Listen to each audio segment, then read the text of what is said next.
Broadcasting from the business capital of the world, this is the Podcast Business News Network. Welcome back to the show. We are so excited to have our next guest joining us here today to talk more about, of course, their mission working with ADAC. And for those of you that may not know, ADAC's mission is really to empower K through 12 educators to meet the learning needs of all students nationwide. So they're providing so many networking, educational missions, and of course, helping with teaching, learning, education, coaching, special education, fundraising, and so much more. So first and foremost, welcome everyone here to the show. How are you? Great, thank you. Great. Well, there's so many people here today, so I'm just going to start off by asking everyone to simply introduce themselves. Who would like to start? I can go first, Jill. I'm Ariella Hellman, I am the Senior Vice President for Advocacy and Public Policy at ADAC. Perfect. Thank you so much. And also there's the nonprofit as well, correct? That's the other Yeah. side of ADAC. Could you just share what that is? Yes, no, absolutely. So ADAC Advocacy is a separate 501c3 organization that focuses on empowering non-public school leaders to access their fair share of federal education program funding. Now, these federal education programs include both ESSA, the Every Student Succeeds Act, and IDEA, the Individuals with Disabilities Education Act. And we have two main services that we offer at ADAC Advocacy, and this is federal programs access and coaching, as well as IDEA, Child's Find Navigation and Family Advocacy Services. And we're really thrilled about launching ADAC Advocacy Foundation, which we just launched just a few months ago. Great. And by the way, what is the website for them as well? Might as well share that too. Absolutely. So that is the adacadvocacy.com. Perfect. Thank you so much. All right. Next, who would like to introduce themselves? I see Jim Rigg next to my screen. Jim, please say hello. Certainly. So I am Jim Rigg. I'm the Secretary of Education and the Superintendent of Catholic Schools for the Archdiocese of Miami, Florida. We serve over 35,000 students in 64 Catholic schools in 3 counties of South Florida. All right. Thank you so much. Next up. Sure, I'll jump in. Hi, I'm John Elcesser. I'm Executive Director of the Indiana Non-Public Education Association. It's a state CAPE affiliate. We serve about 400 non-public schools across the state of Indiana, all very different types, different faith traditions. Prior to that, I was Superintendent of Catholic Schools for the Diocese of Richmond and the Diocese of Wheeling-Charleston. Beautiful. And last but not least. I'm Kim Hammers. I am the Executive Director of Embrace. We are a non-for-profit organization who supports students with disabilities and learning differences in our Catholic schools in the Archdiocese of Kansas City in Kansas. Beautiful. Well, thank you all for being here. Excited to have you. And I know we're going to talk a little about some issues with IDAA to start. So let's talk a little about inclusion, right? And really what's so essential to the mission of private schools. Dr. Rigg and Kim, I think you might want to touch upon this and share exactly what IDEA even is for listeners. Thank you. Certainly. So why don't I start, and then maybe Kim, you could chime in a little bit. I think this is very close to my heart, this issue of inclusion.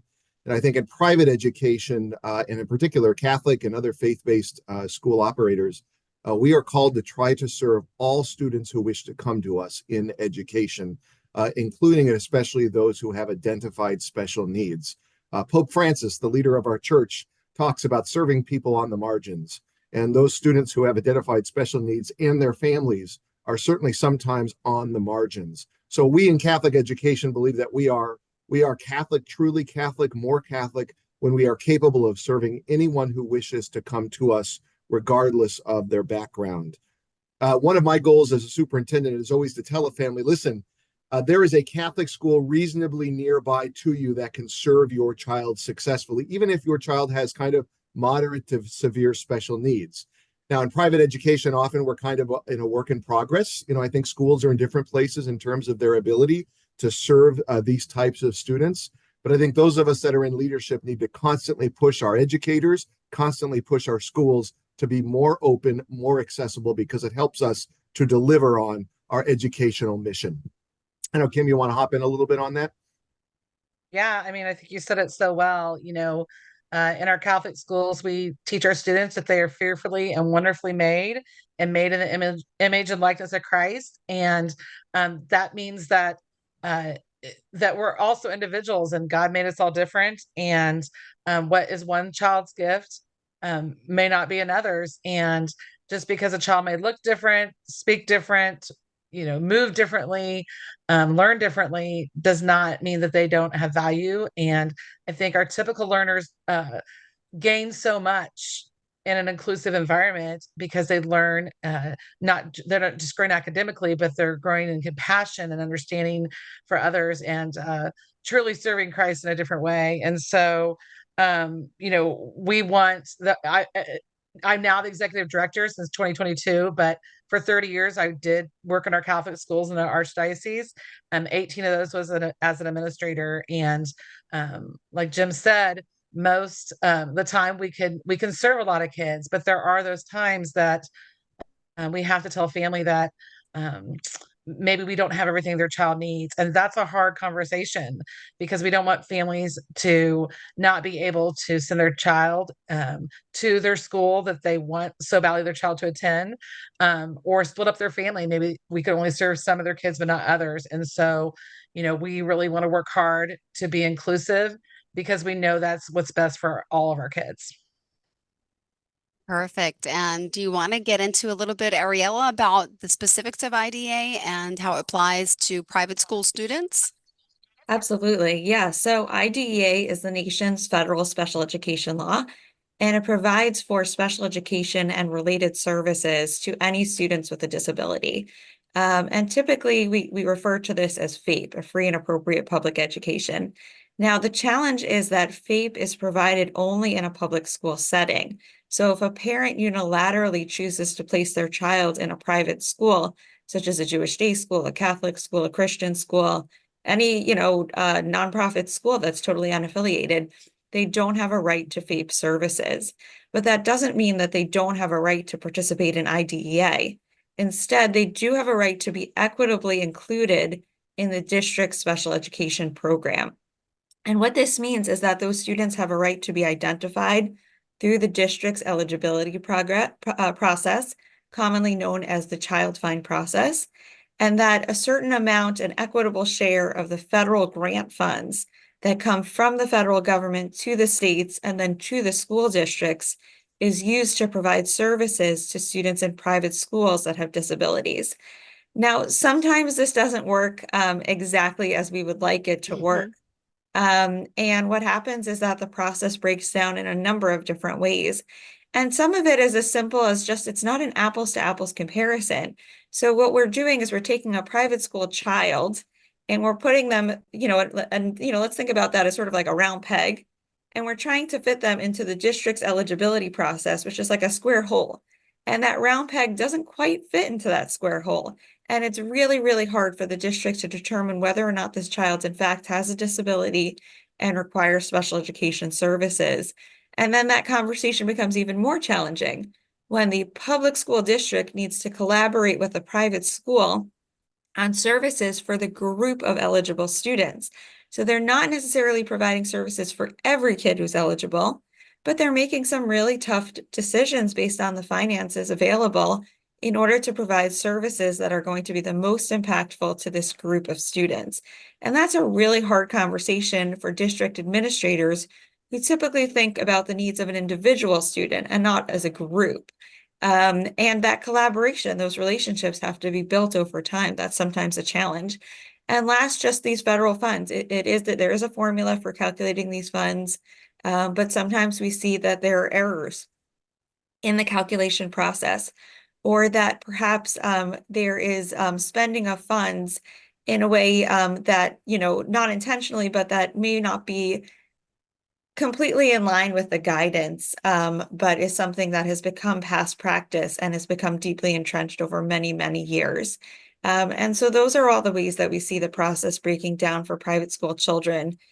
But in the same breath, I also want to tell you that there are some models of districts and states out there that are running wildly successful programs where kids are getting incredible, incredible services and are able to stay within their private school settings, are not being asked to leave and to go to public schools, but instead are fully included within the private or religious school environment and are getting excellent services due to really strong collaborative relationships with those districts. So we believe at ADAC Advocacy that this law is fantastic and this law can and should work. And we aim to equip private school leaders with the wherewithal to really access those services on behalf of their children. Beautiful. All right. I know you're working along with, is it Julie Cantillion, Kate McConnell, and yourself, right? The three of you are here on board with the ADAC advocacy? Yes. Wonderful. Well, thanks for being here. And again, the adacadvocacy.com, you can find out more information about their federal programs, their coaching, and of course, all the other services that they provide, including, as we mentioned, IDEA, child find navigation and advocacy here. Well, thank you for that. So yeah, we kind of touched upon what you all do kind of in the beginning of the show today for the advocacy, of course, area. And just to point out the regular website for ADAC, it's the ADAC, right? The ADAC.com. I don't think we established that off the top, so just want to make sure. All right. So also for today, I want to just move on over to Dr. Jim Rigg 1 second. I know as the Catholic school superintendent, can I ask your experience with IDA and maybe talk a little bit about how important it is for private schools to really be inclusive and how ADAC advocacy can really help? I know it's a long question, but we could also chime in. Thank Yes, you. absolutely. I'll start, and others may want to chime in here. This is my 14th year as a Catholic superintendent, and I've always been in Catholic education as a teacher and as a principal and in other administrative positions. And this is actually the third place I've been a superintendent. I started in Ohio and then was in the Archdiocese of Chicago. And unfortunately, in my experience, IDEA is mostly dysfunctional in regards to private schools, at least in the places where I have served. And kind of comparing notes with other superintendents around the country, many of them have similar experiences. I do think part of the fault of this dysfunction is our own. I think private school leaders, educators, and I would include myself in this, we often do not have a deep understanding of IDEA. And also in kind of our information overload world where we're constantly bombarded by issues and other priorities, we don't always give IDEA the attention that it really deserves. But as I said earlier, inclusion, serving kids with special needs, that absolutely needs to be a focus of what we do in private education and is a key part of our mission and in the Catholic context, our ministry. So I think part of the issue is internal. We need to do a better job of educating ourselves and prioritizing IDEA and inclusion in general. And then there certainly have been issues both at the state level as well as with the individual public school districts or LEAs. And I'll offer a few examples of some things happening here in Florida. So for example, with Child Find, we discover that oftentimes public school districts are taking a long time to respond to parents when they request an evaluation, far longer than the 30 days, which is required by state law. Oftentimes, families or schools are required to complete exhaustive packets of information or participate in RTI procedures or even go through private screenings before they're accepted into evaluation, all of which I believe is contrary to the federal guidance. Timely, meaningful consultations are often not timely, meaningful, or consultations. The local public school districts often try to schedule them at a time which may not work for the local private school. One particular egregious example here that took place a couple years ago is we had a local school district that tried to schedule one of these TMC, timely, meaningful consultation meetings on a Jewish holiday. And our Orthodox Jewish colleagues there was no way they were going to make it. And you say, listen, can you work with us? Can we make this a time of mutual convenience? We had another instance where a school district tried to schedule one of these meetings during the octave of Easter, which is a time of craziness and also our own spring break in the Catholic schools. I know a lot of these meetings are often done virtually, where the chat feature will be turned off, where there's no opportunity to offer questions or commentary. And as a result, as Ariella said, we do have concerns about whether the proportionate share is accurate or even being communicated clearly to our private school leaders. So that's just kind of the tip of the iceberg, I think, of issues that are happening in IDEA. Now, what can ADAC do to help, or what have they done to help? I had the privilege of working with ADAC when I was in Chicago, and then partly was responsible for bringing them down here to Florida. I think they can help on both of the fronts, the internal front in educating our people, our educators, our families about IDEA and special education equitable services, and also advocacy. And ADAC has been incredibly helpful in reaching out to state officials, local public school districts, advocating for our students, advocating for our schools. So they've really been a champion of IDEA and inclusion in general, and have just been terrific partners, I think, for us in the Archdiocese of Miami. Great. Thank Jill, you if for I that. can, Go I? ahead. Oh, go ahead, Kim. I'm sorry. Sure. So, just to jump in on that, in our archdiocese, we have 42 Catholic schools, and that covers 12 different counties across the state of Kansas and multiple school districts. Just in Johnson County, which is a huge suburban area from Kansas City. We have 8 different school districts, and what we find is that school district to school district, they interpret IDEA differently. We also have multiple schools that sit on our state line. So between Kansas and Missouri. So we do have Missouri students that come to our Catholic schools in Kansas, and Kansas and Missouri interpret it very differently. And so based on that interpretation depends on what services our kids can receive, and whether or not some of our districts will even screen children and to see if they would qualify. And so I think that has been a frustration for our schools. And just working with ADAC, they have the resources, they have the knowledge, and they have the ability to work with the state and then the districts. And then, as Jim was saying, to train our own administrators and our special education teachers to advocate for their own schools, to say, hey, this is what we really need. This is what we're asking for. This is what our students deserve. And so we're real excited to see. We're just in that starting process. We've been started in January with them, but we've been very impressed with what they're doing, and we know that this is going to benefit the kids in our Catholic schools in the diocese, but also other private schools, other parochial schools, and then really just the state of Kansas. And so we're super excited to see where this is going, and we've been very impressed with what we're getting through them thus far. Great. Anybody else want to piggyback on this, or shall we move along? I'll jump in Sure. just to echo a little bit of what Jim and Kim both said. If you ask me the question, how has my experience been with IDEA, both as a superintendent and in my current role, my answer would be very simple and basically what Kim just said. It depends.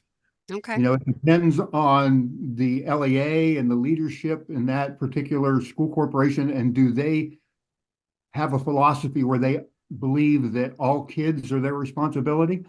And so they don't take a minimalistic approach to meeting the law. They look at what's in best interest of kids and provide services at that level rather than whatever minimally they had to do to meet those requirements. The complexity of IDEA is immense. And that's why people like Ariella are so important. And not only has ADAC helped to educate our school leaders, but they've helped educate our State Department of Education. We were able to combine trainings with ADAC and with our DOE, and our State Department kind of owned ADAC as their consultants too, even though they weren't paying for them. They were saying, these are our partners. And that was a huge accomplishment from our perspective, where they would defer to people who are really experts, because what you find is that there's a lot of turnover in the public sector. Yeah. And because the law is so complex, it's hard enough for them to understand the responsibility with public schools, let alone what the responsibilities are in serving parentally placed private school students. And that's where the support of professional development and consultation that ADAC provides for our school leaders and for our State Department of Education has been immensely helpful. Got it. All right. Well, thank you so much for sharing that. And also for today, I know we still want to talk. We have, oh my goodness, we only have 8 minutes left. It happens like this. It always goes so fast. We want to talk more about Embrace, Kim. I know that special as a special education advocate and executive director, we can talk a little more about your experience with IDA and, of course, how the ADAC advocacy can help. And also, we want to talk about, maybe the generous state special education laws. Are they leading to robust special education services for private schools and students? So John, Ariella, whoever would like to chime in would be awesome. Thank you. Thank you. Thank you. I want everyone to get a Well, turn. I mean, do we want to go ahead and start with the generous programs? Is that where you want to go, Jill? Sounds good to Okay. me. Sure, sure. And Ariel and I, that's good that you pointed to us because we've had many conversations over the last couple of years about Indiana, who we believe has a generous special education law. In addition to federal dollars, there are also state dollars available to serve students. And in Indiana, their special education law, which is referred to as Article 7, requires that every student that is identified must be served. And if you ask me, is that a benefit? I would say, again, it's a mixed bag because it does create an awareness on the part of the LEA that students in non-public schools and private schools have to be served. And that's good. The challenge is we're still dealing with the same pool of funds, and it has a tendency to spread those dollars pretty thinly. And a lot of times that means school corporations take a minimalistic approach in terms of the kind of services they provide. A teacher of record calling twice a year to check in on a student rather than providing some type of in-classroom support. And so we've had many conversations about that, and it definitely is a mixed bag from my lens anyhow. Ariel, I don't know if you have another perspective. Yeah, I'll just share an example from Massachusetts, which was really the very first state that we worked on, even before ADAC was established as a company.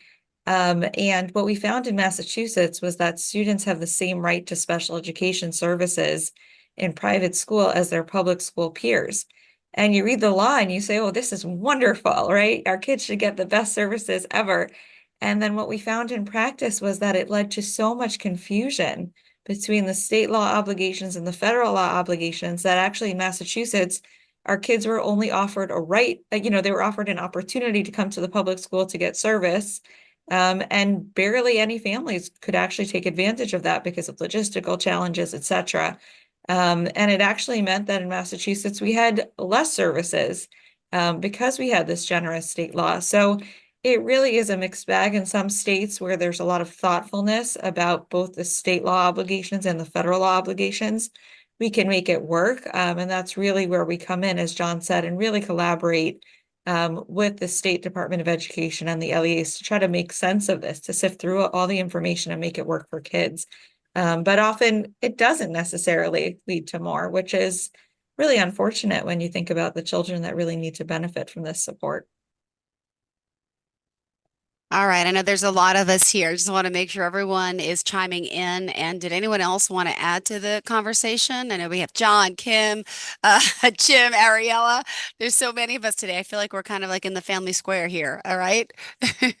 I would love, Kim, maybe if you could just say a couple words about Embrace. I think it's a really neat Perfect. effort that you have going there in Kansas.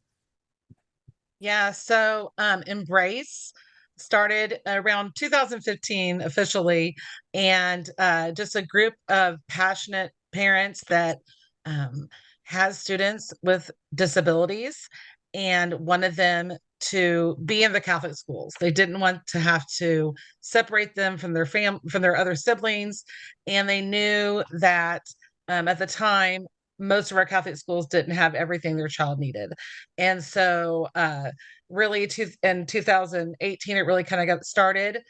Since then, we have given out over $2 million in grants to our Catholic schools to hire resource personnel. Along with, we also award scholarships to our teachers to receive their masters in special education.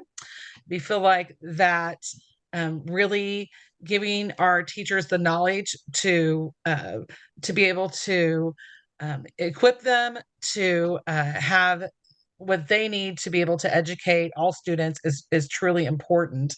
And so just in this last 2 years, we've given almost $1 million we've given to our Catholic schools. But there's a bigger need. The ask was this year was over $1 million just this year from our Catholic schools. And at this time, we still don't have all those resources. So we are out working hard, spreading the word to everyone we can, and just say this is really important. Inclusion is important. Our schools want to be inclusive to everyone. They never want to have to say, tell a family no, that they cannot serve their child. And so we're working really hard with that. We're so excited to partner with ADAC because we feel like our schools are going to become even more inclusive than they are right now. Well, thank you so much for sharing that. And we still have just 3 minutes left in the show. How did you all want to kind of sum up today's conversation? And of course, add a little bit more to what we're talking about today, which is again, overall issues with IDEA. I would just say, I think it's been a terrific conversation, and I'm grateful for the interest. And just to kind of pick up on what Kim was saying, there may not be a lot of knowledge always about IDEA in the field, but there's a lot of passion. And I found both educators and parents really get passionate about this issue. And if we can educate them and empower them, we will see change. And ADAC has been very helpful at doing that here. Right. And how can we reach out? Would you guys all mind sharing, of course, the websites and how we can contact? Sure. So our website is www.miamiarch.org. Great. John, do you want to share next? Sure. IMPEA is just www.impea.org. Awesome. And last but not least, we have Arielle and Kim. Thanks. So our website for ADAC advocacy is theadacadvocacy.com. And Embraces is embraceks.org. All right. Thank you so much. Well, I appreciate your time here today, talking more about the importance of this and all the work that you're doing in collaboration to make it all happen it's for the students out there, right? And thank you for doing what you're doing. Thank you. Thank you. All right. Have a great day, everyone. And looking forward to the next time we all get to connect. Thanks again. Bye-bye. Thank you. Thanks. Bye. Take care, everyone. Thank you. Have a Thanks, great everyone. day. 1 in 5 children in the United States have learning differences, making it more challenging than ever to be a teacher or school leader. At ADAC, we empower K-12 educators to meet the learning needs of all students through customized professional development and coaching services. Learn more at www.theadac.com. That's THEADAC.com.